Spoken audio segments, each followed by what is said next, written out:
All the rooms are closed, yeah. Good, so thank you very much for staying here, and I gather there were quite a few coffees being made. I made myself one as well. This is one of the advantages, I think, of these online meetings. So in the break, I just make myself a coffee, and I put a wash on as well. So by the time the event is finished, I can hand the wash. So what we'll do next is I would like to invite Sandy to share with us how the transition from university into work worked for her. And can I just ask Sandy to unmute? And Hello. oh, hello, you're there. Brilliant. So I don't know whether you want to put the camera on or not. It's totally up to you. It's on. It's on. Oh, okay. Yeah, I can't see all the people. So hello, and this is Sandy Stewart from the University of Huddersfield, and I just wanted to say one thing that got lost earlier when my connection was very poor.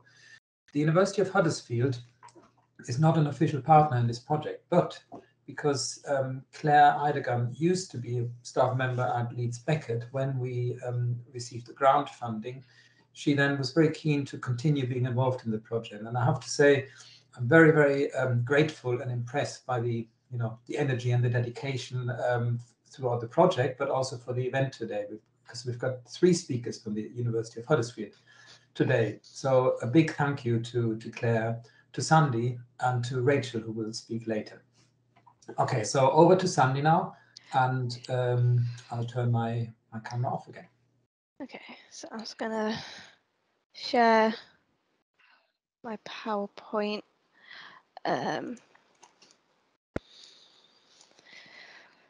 Okay, so I'm Sandy. I graduated from the University of Huddersfield last June with a first-class honours degree in web studies, and now I work at the University of Huddersfield as a VLE developer, mainly focusing on the blended learning courses with nursing and midwifery.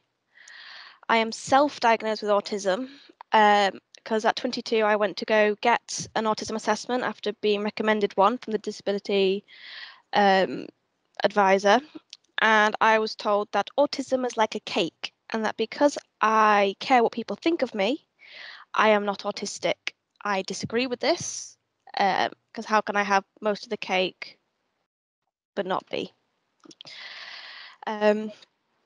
My course, I studied a personalised degree in web studies as I had a disagreement with my tutors on one of the modules and refused to do it. Thankfully, my course leader was very understanding and let me switch one of my core modules, changing me from a web design student to a web studies student with a focus of web design.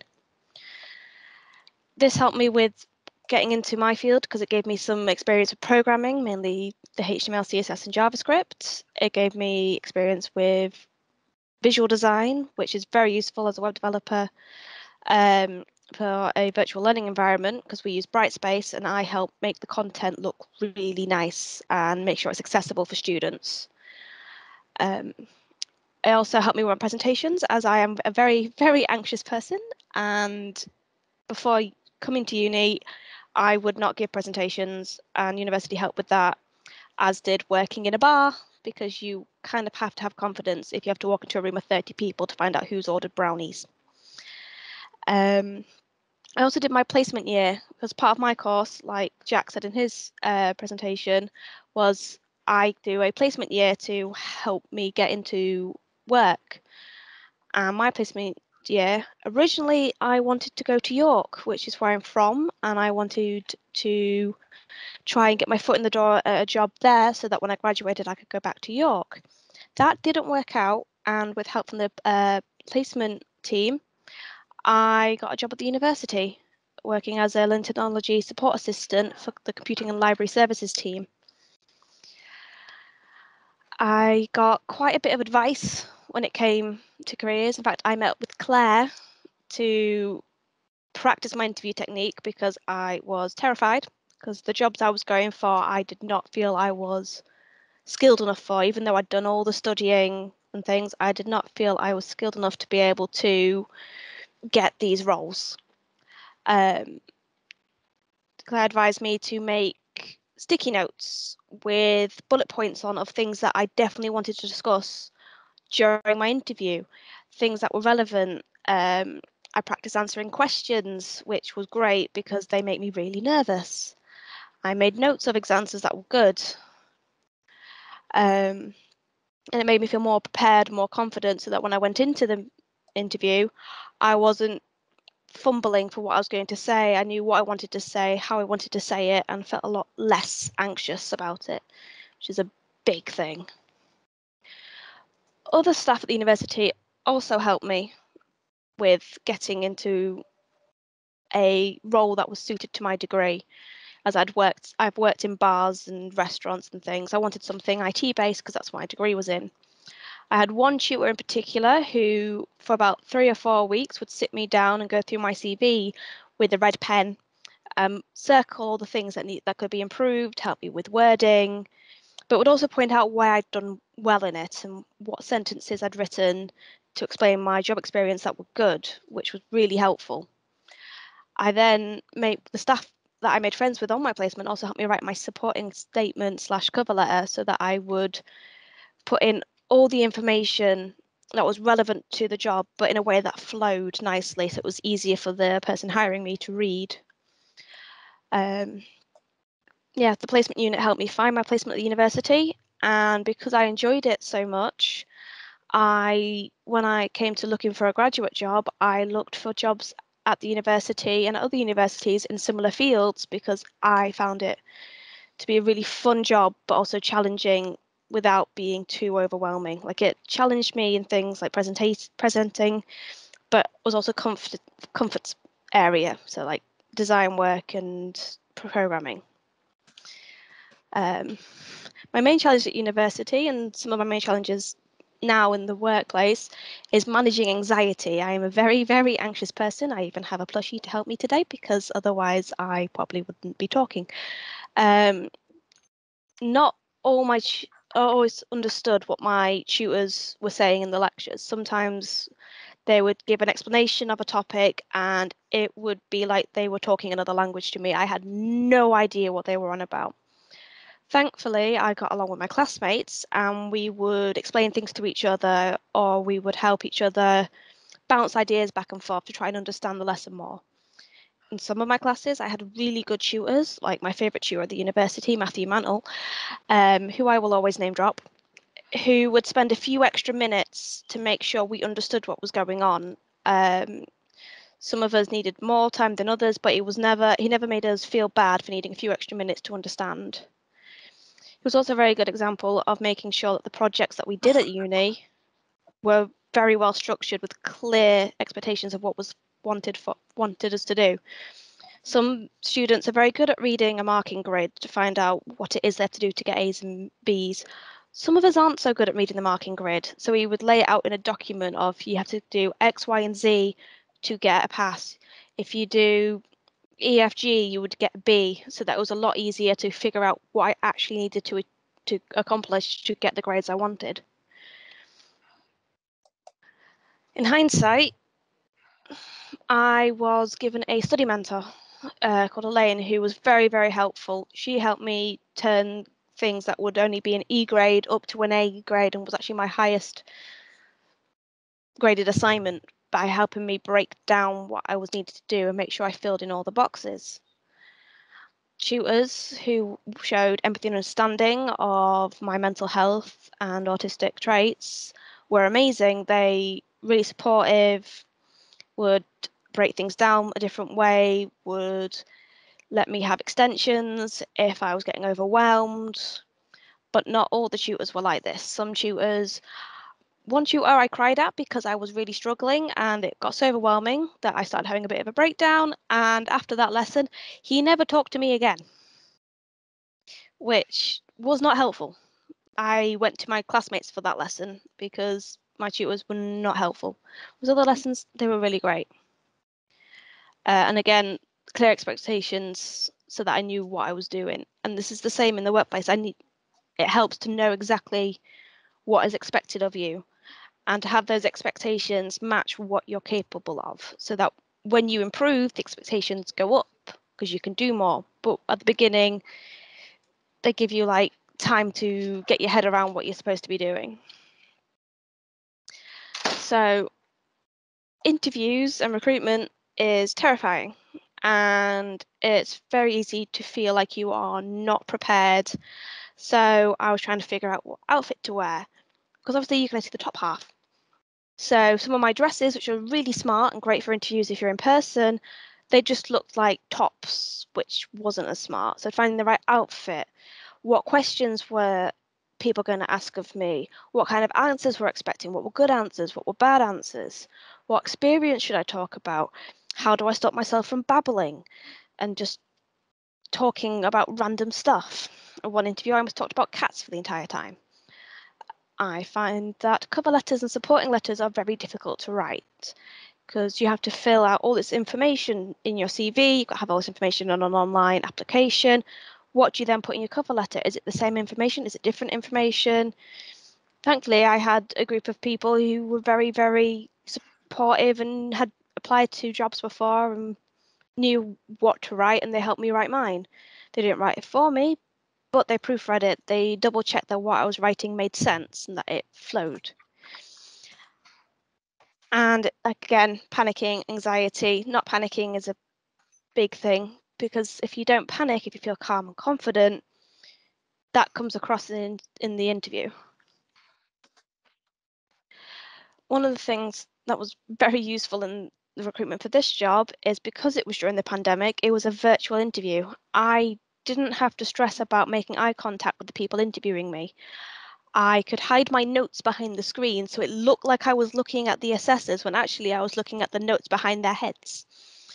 I was at home, I was in my comfort space. I could go to the bathroom beforehand. I could go stop outside for a vape. I knew exactly where my laptop was. I knew where everything was. I didn't have to panic about finding the room and being on time because I was sat at my desk 10 minutes beforehand, trying not to get into an anxiety attack. Again, for this job, I knew 2 people on the panel from working here at the university on placement and also working here on my final year. Because when I finished my placement, even though my boss told me that when she hired me, it was a risk that she'd hired me because of how I'd presented myself during the first interview, when it became my last day of placement, she offered me a job working for her during my final year, which I took up. Which meant that when I went for this job, I knew 2 people on the panel, one to be my future manager and one as a person I'd worked with on and off whilst working for Central. So it was less daunting and I knew the faces. It was easier to talk to people when you know who they are. In this job, I did not ask for any reasonable adjustments. I didn't know what reasonable adjustments to ask for. I didn't know what was reasonable, what I needed. It's not something I've ever had to do. I just kind of fit to the environment I'm in. Sometimes very well and I do well, and sometimes I don't last long at the job because I just don't feel comfortable. Thankfully, this team is a very supportive manager and a very supportive team. I am allowed to be myself, which helped me build confidence. I'm allowed to talk and chit chat with the people I work with. If I need to concentrate, I'm allowed to put music on. No one judges me for dancing in my chair whilst I'm listening along to my songs because I'm getting on with my work. When my mental health is bad or I'm feeling under the weather, I'm allowed to have slow days as long as I get my work done. And my manager is fantastic. He doesn't mind if you're neurodiverse or neurotypical. He makes sure that all his staff are looked after equally. He makes sure, like once I said I'd work through my lunch break, and he warned me that he would get very, very, very angry with me if I did that, and that I must have my 20-minute break or else. And I believed him. So I had my 20-minute break. In fact, I had half an hour. And when I came back, I was like, do you feel better? I'm like, yes. And he doesn't mind if, when we take time off, I don't have to say that I have a migraine when, in fact, my depression is bad or my anxiety means I can't get out of bed. He is fully understanding of physical and mental health reasons for a day to yourself, which is fantastic. And not many bosses are like that, not least in my experience. With hindsight, if I was to give advice to myself, first thing would be it doesn't have to be the perfect first try, which is something I very much struggle with. I'd also want to learn how to study and complete work without being in a high state of anxiety and adrenaline, because I never fully learned how to study, which is not useful when I would like to do a master's in learning technologies because of how much I enjoy this work. Learn to ask for help sooner. I went through most of my first year struggling and wondering how I would complete the year. I didn't. I completed it over 2 years because I didn't ask for help and I got stuck and didn't know what to do. But the stresses I went through, both academically and personally, helped shape who I am today. I wouldn't be me if I hadn't gone through all that. I wouldn't have the methods I have in place to help myself and to know to ask for help if I hadn't gone through all that stress. And I learned that things don't always work out as planned. I planned to go to York for placement. I planned to go to York last year when I graduated because that's my hometown and I miss it. But if I'd have done that, I wouldn't be working here at the university with the team that I work with, which this job can be stressful at times, especially working on a support inbox, but it is a fantastic job with fantastic people. So yeah, now I work in a field I enjoy. The team are fantastic.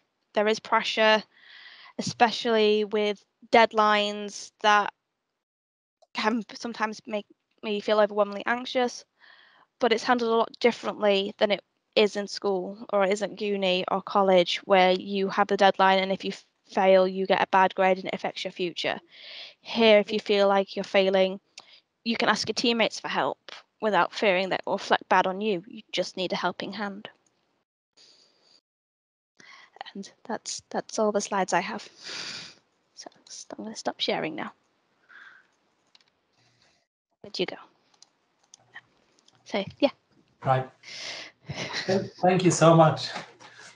That was a really, honest and inspiring account of all the pitfalls and successes and everything that comes along with it. Thanks so much for that. It was terrifying. Well, you said that you get incredibly nervous, but I think you came across really well, and I like your background. Yeah. Thank you. It's confetti. Yes. Yeah. Okay. I think we will move on because it's good to stick to the schedule for the talk. But I don't know whether you had some opportunity early on in your breakout group to chat with people, and there might be other people who would want to ask some questions. But then we can leave that until later. But for now, I think I'll ask Claire, who you've mentioned, to talk about the image good practice guides. So is Claire still there? I'm here, Mark. I'm here.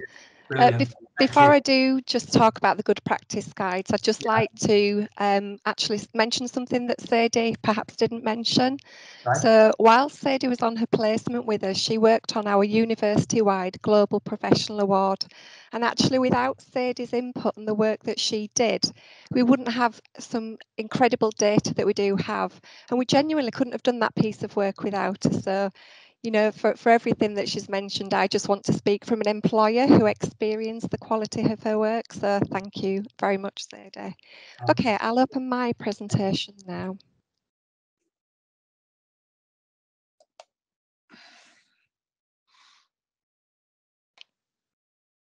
Mitzi, can you just give me a thumbs up if you can see it?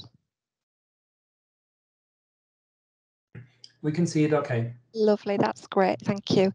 So welcome to the introduction of the Good Practice Guide for Careers Advisors. I am super excited to share this early draft with you today.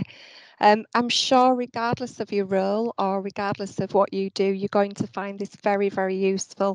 I've got my very own copy here with me with notes all the way through it highlighted, and I'm certainly sure that you'll find it a valuable asset for what you do. So my name's Claire Idegan. I'm the Head of Careers and Employability at the University of Huddersfield in the UK. And as Mark explained, I gate crashed this project because it was so important to me. I started at Leeds Beckett and thought, actually, we need to continue this at Huddersfield. So I've tagged along. And I've been contributing for 3 years, and Mark does a sterling job of keeping us motivated and keeping us going across a number of different countries. So one thing I'm really interested in is to make sure we create equal opportunities for our students and graduates, and which is why this is so important.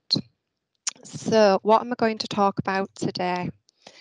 So in this next half an hour, I'm going to cover the following things. So I'm going to talk about the rationale behind the creation of the Good Practice Guide for Careers Advisors. So why did we decide to do this? I'm going to share with you how the guide was developed and how we got to where we got to.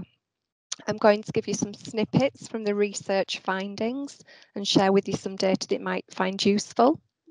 I'm also going to talk to you about the difference between the image project and the link to autism and uni, so it's quite clear what the difference is. Most importantly, I'm going to share how you can use this guide, and I will whiz you through the guide in a little while, but the best thing you can do is get in there yourself and have a look yourself, and we will give you a link to it at the end of this session today. Of course, I'll talk you through the different sections in there because I'm sure you'll be able to pick some things that instantly you think are valuable.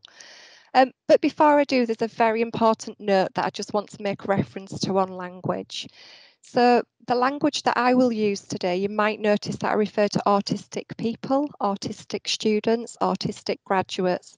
And the reason that I use that language is based on research that we found from autistic individuals themselves. And that's how they prefer to be described. However, I do recognise that everybody is individual, everybody is unique. So please don't be offended if it's not a term that you would use in your country or a term that you typically would use. But for the purpose of today and in actually the guide itself, you'll see that's how we refer to it. So let me continue. So we've already heard this from all the speakers today, but it doesn't harm to repeat these same messages. So we do know, don't we, that people with autism do tend to do exceptionally well in higher education. Despite the barriers that they may face, they do tend to do exceptionally well. And I've got a personal example of somebody that helped me with my master's degree who was incredible at proofreading and proofread my dissertation. And had it have not been for that individual, I'm sure it wouldn't have got the mark it did. But we also know that they've got such key strengths to offer to employers. But sadly, sometimes they don't get the right opportunities presented to them. And what we do see instead is that they are disadvantaged in the job market. We do see those barriers all the way through the different stages of job seeking.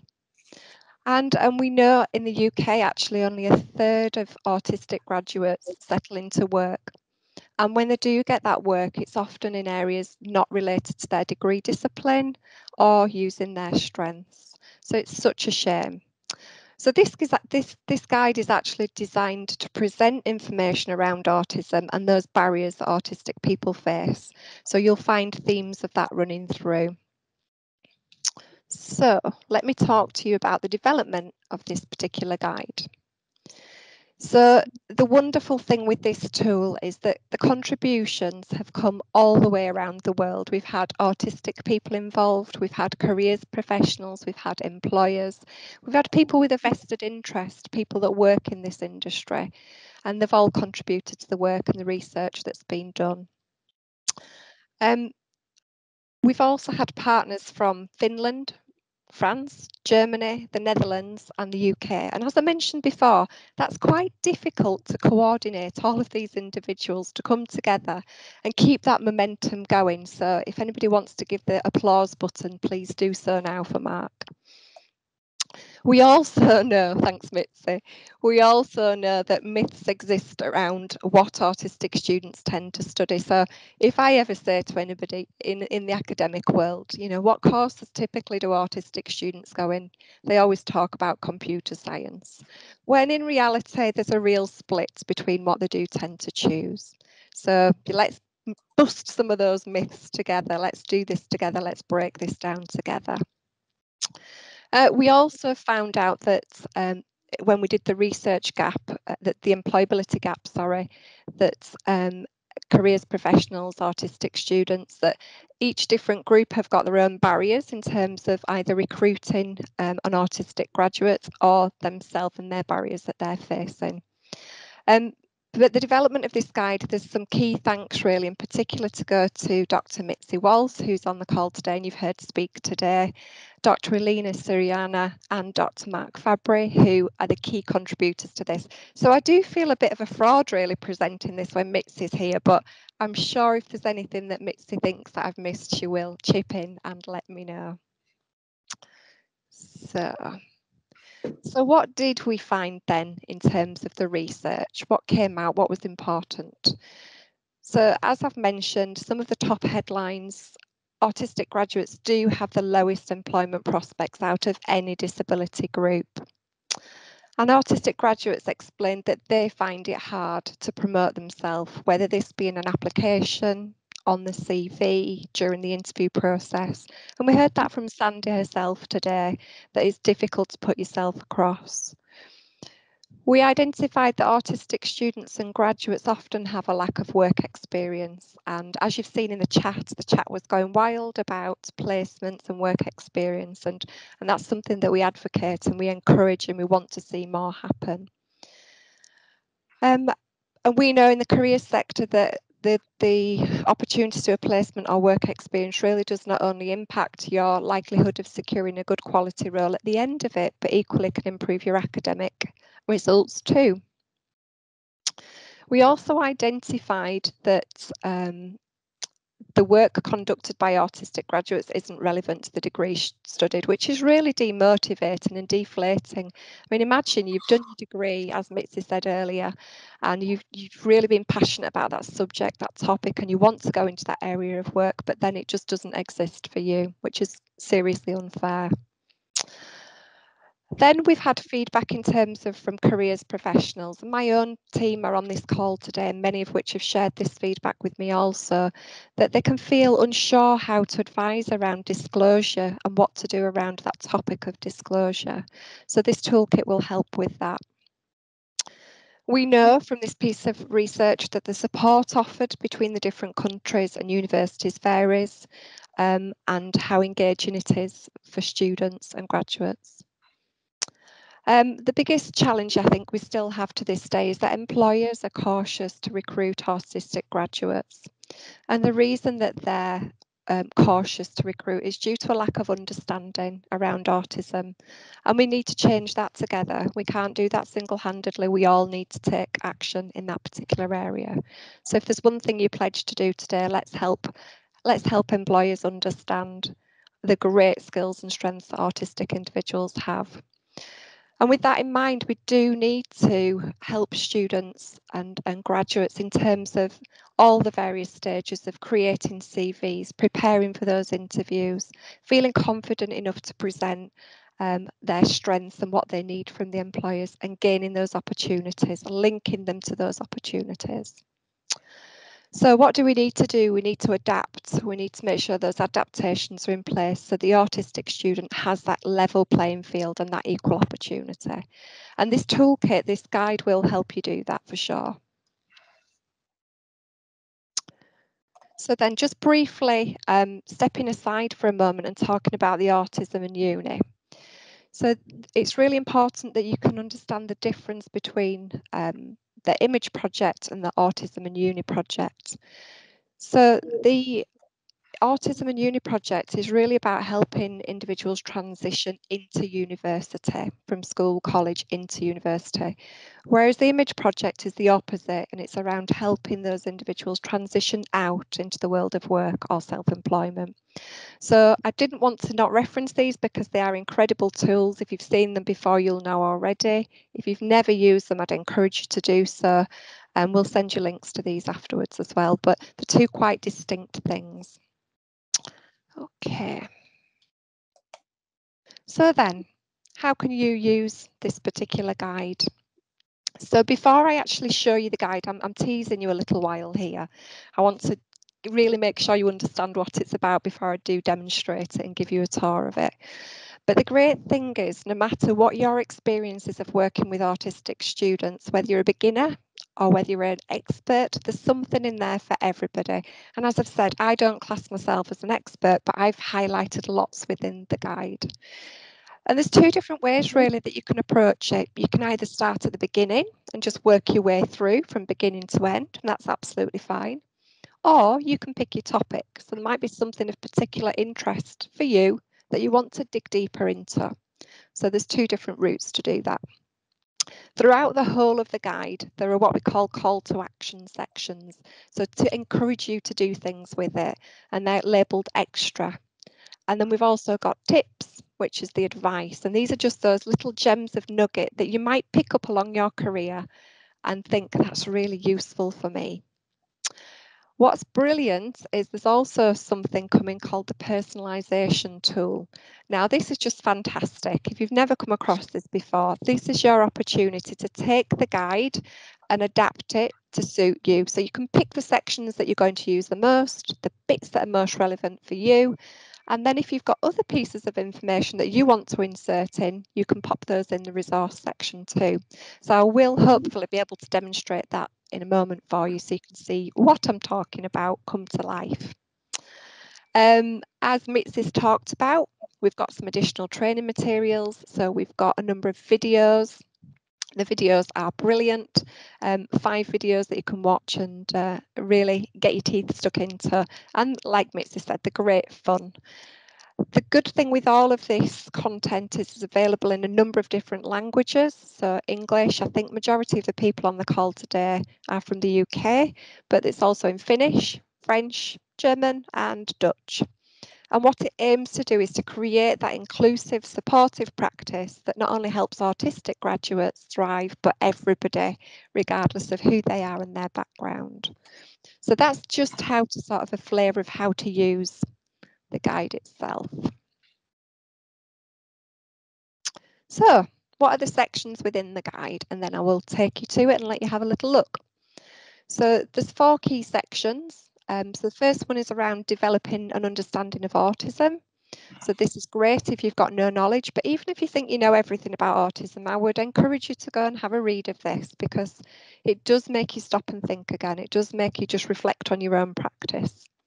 So within this section, there's a piece around finding out about strengths, training for you and for others, peer support, and needs-based versus diagnosis-based support. So there's quite a meaty chunk within that section. Section 2 is around providing that effective support. So this covers things such as planning for the meeting. What things do you need to take into consideration for planning the particular meeting? Communicating effectively and just checking in on your own communication style and does it need to adapt? Do you need to change? Do you need to think about anything different? And then again, building on strengths. The third section is about that management of transition from study to work, which is a big leap, isn't it? It's a big jump to go from being settled and secure in your study to a whole new world. And it's a challenge for anybody. So this section talks about internships, placements, disclosure, which is what careers advisors told us they wanted, and more specific topics such as writing your CV, doing job applications, getting yourself ready for those interviews, and then introducing students to employers. So another meaty chunk in there. And then the final section is around building relationships. So within here, you've got topics on how to build relationships with academics, how to build links with other university services if you've got those available, and also thinking about those internal and external links. We've got a plethora of support out there, and as Mitzi described earlier, it's just a case of sometimes discovering those and unearthing those particular organisations that are there to help and doing that quality check around those as well. And then there are also a number of case studies. So I think these case studies are excellent for a number of different reasons. So one, it might trigger some ideas for you that you think, actually, we should be doing something similar to this, or what did they learn, or what did they gain from that case study? So I'd encourage you to have a read of the case studies. They also share a little bit of background around what did they do, what was the purpose of this particular project that they did, what was involved, and it highlights those benefits or the impact that it had. And you can see those case studies are provided from a whole suite of different countries. So certainly take some time to have a look through those when you get a minute. So I think it's time now for me to take you to the good practice guide. So let me just pop out of this screen and I will show you the good practice guide itself.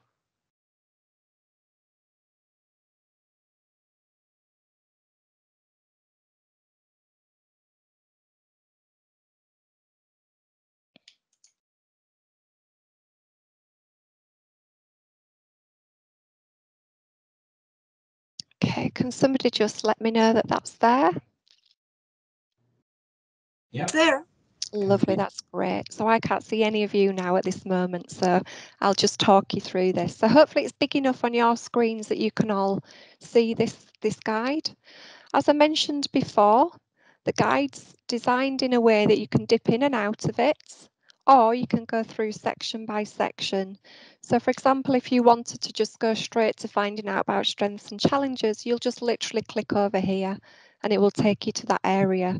But what I want to do is slowly take you through so you can get a sense and a feel of what's in there, how it looks and how you might be able to use it for yourself. So the introduction, just down here, is giving you a little bit of background, as you would expect. We've also got useful links here to the training materials, so you can quickly and easily pop to the training materials. And then there's a section on what is autism with definitions and helpful information. As I mentioned in this presentation, exactly the same. There's information on the language that's used in here. A little bit of information about the project itself. I don't expect you to be reading this. I'm just literally taking you through so you've got a flow of what it looks like. Reference to the autism and uni and the links to those over here. And as I've said, we'll share this link with you today at the end of this session, so you'll be able to navigate your way around, be able to have a look for yourself, have a play with it. And of course, if there's any feedback you want to share with us, please do so. Running alongside this is a bit that I'm super excited about, is the Employability Toolkit for students and graduates. So this is an interactive toolkit whereby they can dip into a range of different topics. They can use templates, they can watch videos, they can download information, they can build a profile up. So there's a whole suite of information in there that they might want to use. The topics that are covered are just down here. So interview preparation, disclosure, building networks, managing stress. Some really great content in there to help them feel more confident as well. And again, this is available in 5 different languages. So popping back to the materials for careers advisors and careers professionals.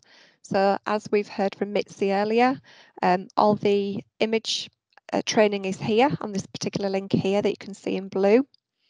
Available in the different languages once again. And then you've got the different topics.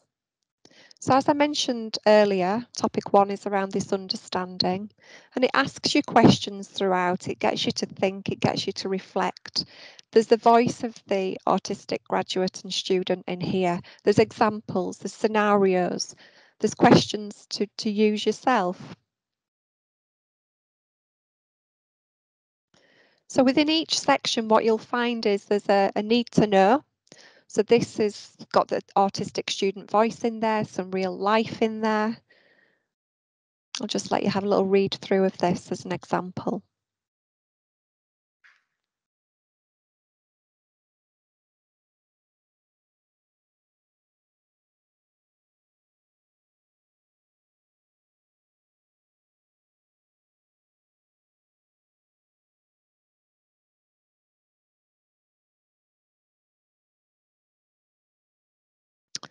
And then the next section is a need to have section.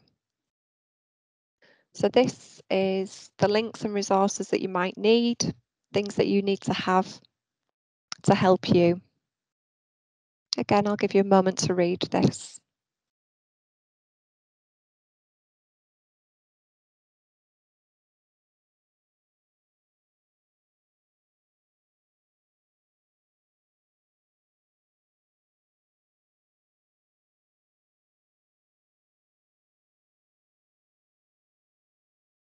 And then the final section is a need to do section.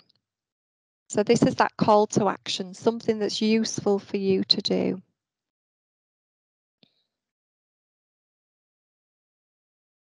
And each time it builds on with that extra action that you can take to make that quality of that experience with you even better.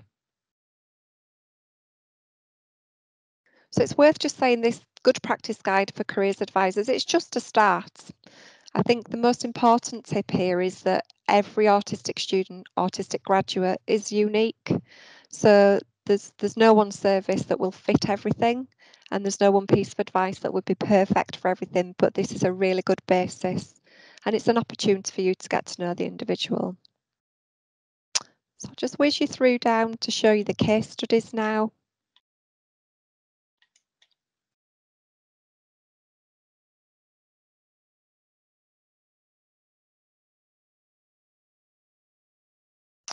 So this is an example from University College Cork, and this case study was around autism-friendly university initiatives in Ireland. So here it gives you the background. I'll let you have a read.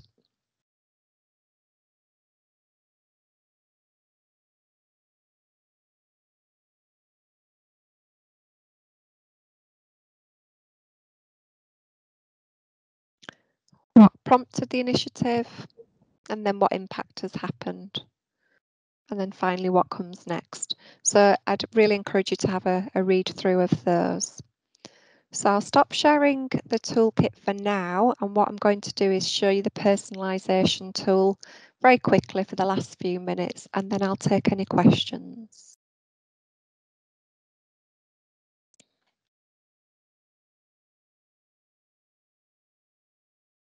It's lovely to see the comments in the chat. I'm trying to concentrate and show you everything, but the comments are looking brilliant. So I'm really pleased that you're finding it useful and helpful.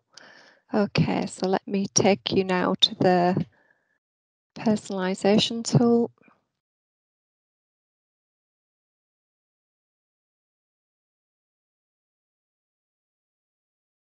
Okay, so as I mentioned before, this is the tool that you can use to pick and choose the bits that are most useful for you.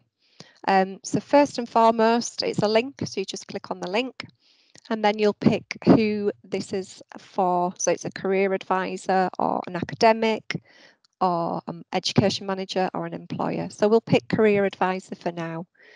And then you choose your language, which you want to use, and then simply click next. So then you'll see the toolkit pop up, and you can click customize. And this is where you can pick the sections that you want by ticking and selecting the bits that are most relevant for you. Down at the bottom is the resource section. So over here, this is a section where you can pop your own information in or content that you want to go in there as well. And then you click next. And then what it will do is it'll start to personalise that for you and create that copy for you.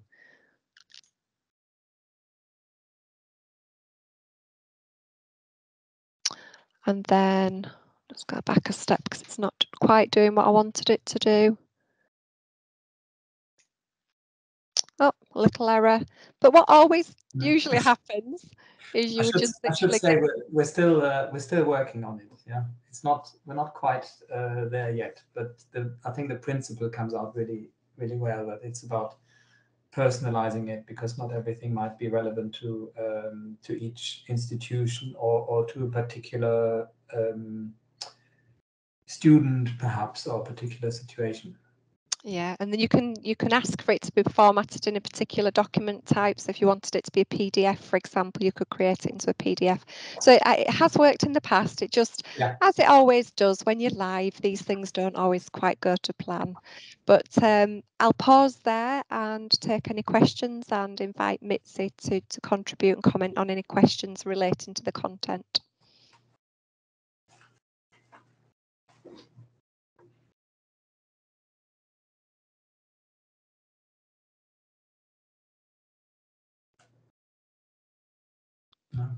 No, it doesn't look like there's any at the moment.